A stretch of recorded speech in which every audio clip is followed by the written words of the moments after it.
ของน้องอายทุกท่าน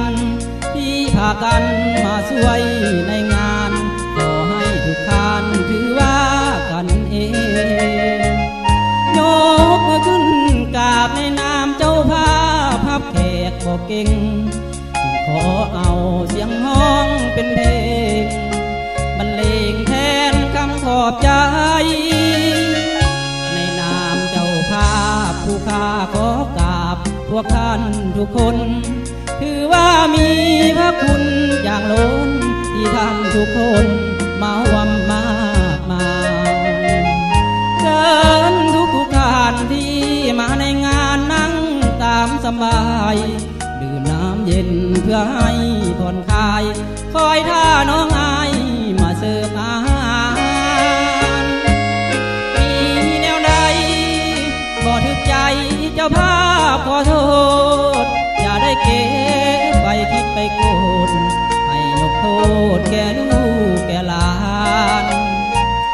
แนวอยู่แนวกิน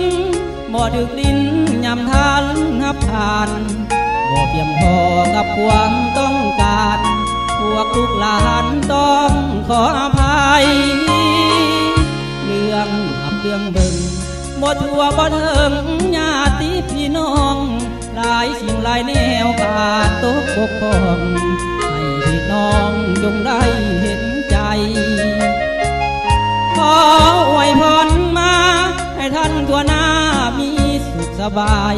รับได้เงินหมื่นคืนได้เงินหลายและก็ขอให้อยู่ดีมีแฮ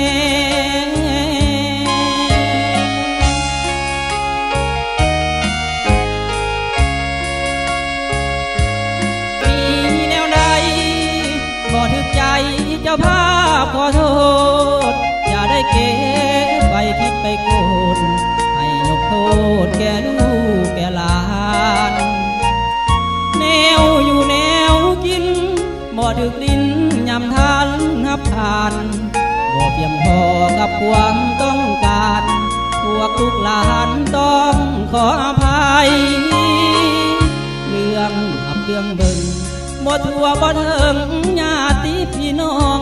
หลายสิ่งหลายแนวขาดตกบกพร่องให้พี่น้องจงได้เห็นใจขออวยพรมาให้ท่านทั่วหน้ามีสุขสบายรับได้เงินหมื่นคืนได้เงินหลายและก็ขอให้